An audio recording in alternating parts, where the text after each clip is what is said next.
ಎಲ್ಲರಿಗೂ ನಮಸ್ಕಾರ. Welcome back to our channel. ಎಲ್ಲರೂ ಹೇಗಿದ್ದೀರಾ? ಎಲ್ಲರೂ ಆರಾಮಾಗಿರೋ ಅಂದ್ಕೊಂಡು ಇವತ್ತಿನ ವಿಡಿಯೋನ ಶುರು ಮಾಡೋಣ. ಇವತ್ತು ಬಂದುಬಿಟ್ಟು ರಾಘವೇಂದ್ರ ಸ್ವಾಮಿಗಳ 353ನೇ ವರ್ಷದ ಆರಾಧನೆ.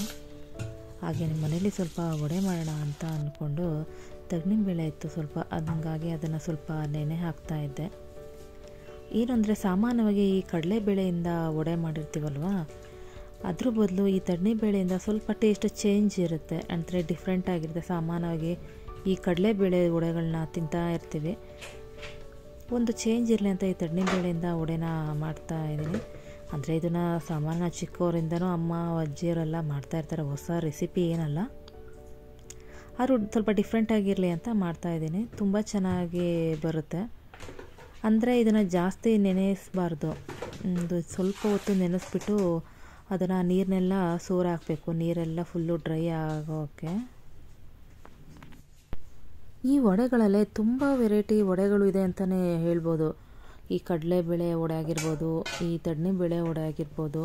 ಹಾಗೆಯೇ ಇನ್ನೊಂದು ಸ್ಪೆಷಲ್ ನಾವು ಮಾಡೋದು ಯಾವುದು ಅಂದರೆ ನಾರ್ಮಲ್ಗಿಂತ ಸ್ವಲ್ಪ ಸ್ಪೆಷಲ್ ಯಾವುದು ಅಂದರೆ ಕುಂಬಳಕಾಯಿ.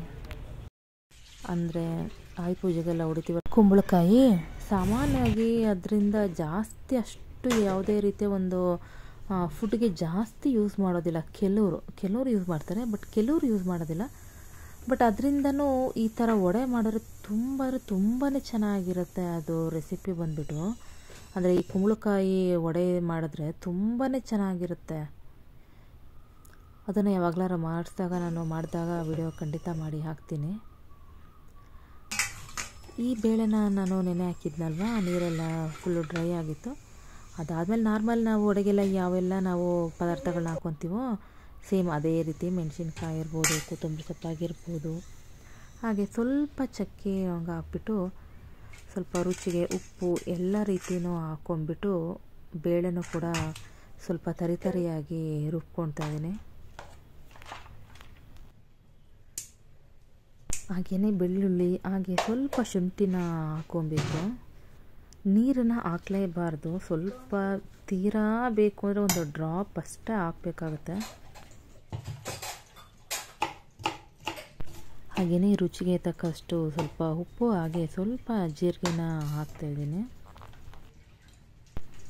ವಡೆಗೆ ಯಾವಾಗಲೂ ಸ್ವಲ್ಪ ತರಿ ಇದ್ರೇ ಚೆಂದ, ಅದಕ್ಕೋಸ್ಕರನೇ ಜಾಸ್ತಿ ಸಣ್ಣನ ರುಬ್ಕೊಳ್ಳೋಕೆ ಹೋಗಬಾರ್ದು. ಜಸ್ಟ್ ಒಂದು 2-3 ರೌಂಡು ತಿರುಗಿಸಿದ್ರೆ ಸಾಕಾಗುತ್ತೆ.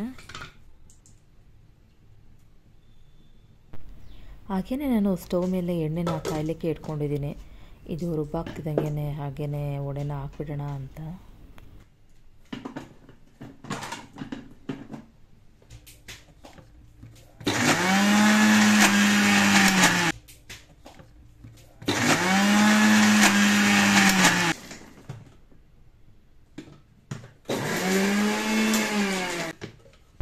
ಈ ಮಸಾಲ ಪದಾರ್ಥ ರುಬ್ಬುವಾಗ ಮಾತ್ರ ಸ್ವಲ್ಪ ಜಾಸ್ತಿ ರುಬ್ಬಬೇಕಾಗುತ್ತೆ. ಆಮೇಲೆ ಅದ್ರ ಜೊತೆಗೇ ನಾನು ಈ ಬೇಳೆನ ಹಾಕ್ತಾಯಿದ್ದೀನಿ. ಈ ಬೇಳೆ ಹಾಕಿದ ಮೇಲೆ ಸ್ವಲ್ಪ ಒಂದು 2-3 ರೌಂಡು ರುಬ್ಬಿದರೆ ಸಾಕಾಗುತ್ತೆ.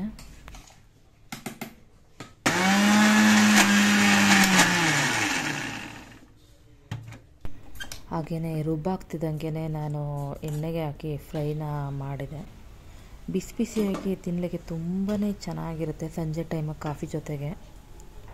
ನಾನೇನು ಮಾಡ್ತೀನಿ ಅಂದರೆ ಸ್ವಲ್ಪ ಜಾಸ್ತಿ ಏನಾರು ಮಾಡಿದರೆ ಬಾಕ್ಸಿಗೆ ಹಾಕ್ಬಿಟ್ಟು ಫ್ರಿಜ್ನಲ್ಲಿ ಇಟ್ಬಿಟ್ಟು ನೆಕ್ಸ್ಟ್ ಡೇ ಕಾಫಿ ಜೊತೆನೂ ತಿಂತೀವಿ. ಅಂದರೆ ತುಂಬಾ ಚೆನ್ನಾಗಿರುತ್ತಲ್ವ ಕಾಫಿ ಟೈಮಲ್ಲಿ. ಹಾಗೆಯೇ ನಾವು ಸಂಜೆ ದೇವಸ್ಥಾನಕ್ಕೆ ಹೋಗಿ ಬಂದ್ರಿ, ರಾಘವೇಂದ್ರ ಸ್ವಾಮಿ ಮಠಕ್ಕೆ. ತುಂಬಾ ಚೆನ್ನಾಗಿ ಅಲಂಕಾರ ಮಾಡಿದರು. ಏನೋ ಒಂಥರ ನೆಮ್ಮದಿ, ಒಂದು ದೇವಸ್ಥಾನಕ್ಕೆ ಹೋಗಿ ಬಂದರೆ ಅವತ್ತಿನ ದಿನ ಅಲ್ವಾ. ಎಷ್ಟು ಚೆನ್ನಾಗಿ ಅಲಂಕಾರ ಮಾಡಿದ್ರು ಗೊತ್ತಾ, ತುಂಬಾ ಚೆನ್ನಾಗಿ ಅಲಂಕಾರ ಮಾಡಿದರು. ಬೆಳಿಗ್ಗೆ ಹಾಗೆ ಮಧ್ಯಾಹ್ನ ಕೂಡ ತುಂಬಾ ಚೆನ್ನಾಗಿತ್ತು ಪೂಜೆ. ಹಾಗೆ 3 ದಿನ ಕೂಡ ಅನ್ನದಾನ ಕೂಡ ಆಯಿತು, ಪ್ರಸಾದ.